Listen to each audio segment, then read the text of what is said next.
ദൂതന്മാർ അവരെ വിട്ട് സ്വർഗത്തിലേക്ക് പോയപ്പോൾ ആട്ടിടയന്മാർ പരസ്പരം പറഞ്ഞു, നമുക്ക് ബെത്ലഹേം വരെ പോകാം. കർത്താവ് നമ്മെ അറിയിച്ച ഈ സംഭവം നമുക്ക് കാണാം. പുൽക്കൂട് പാവങ്ങളുടെ അഭയകേന്ദ്രം.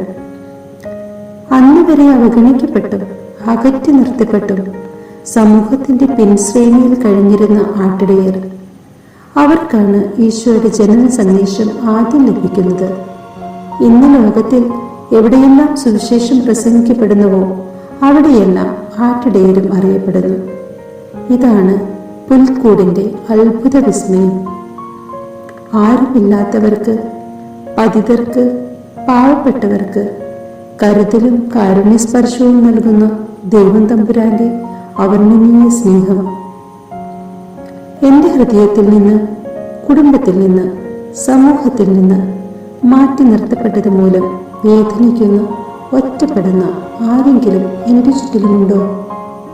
എങ്കിൽ ഉണ്ണീശോയുടെ പിറവയ്ക്കായി അടുത്ത ഒരുക്കത്തിലായിരിക്കുന്ന നമുക്ക് നമ്മുടെ ഹൃദയത്തിലും പുൽക്കൂടിന്റെ ഈ അത്ഭുത വിസ്മയം തീർക്കാം.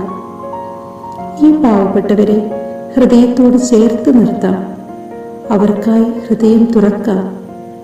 ആട്ടിടയരോടൊപ്പം നമുക്കും ബെത്ലഹേമിലേക്ക് പോകാം. സൽക്രിയ. എന്റെ ഹൃദയവലയത്തിൽ നിന്ന് അവഗണിക്കപ്പെട്ടവരായി മാറ്റി നിർത്തിയിരിക്കുന്നവർക്ക് വേണ്ടി 25 നന്മ നിറഞ്ഞ മറിയം ചൊല്ലിക്കാഴ്ച വയ്ക്കാം.